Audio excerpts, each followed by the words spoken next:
7 Srikandi asal Sulawesi Selatan, pemenang pemilihan kepala daerah 2024, akan dilantik pada Kamis 20 Februari 2025.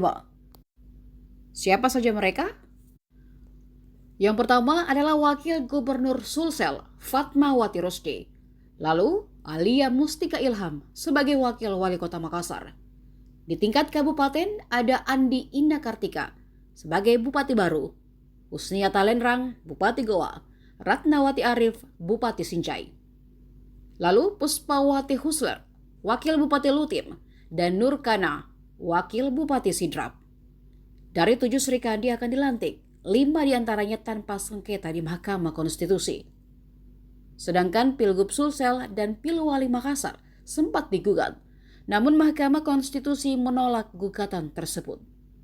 Sehingga pasangan Andi Sudirman Sulaiman Fatmawati Rusdi dan Munafri Arifuddin dan Alia Mustika Ilham akan dilantik pada 20 Februari 2025.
Download Tribun X sekarang, menghadirkan lokal menjadi Indonesia.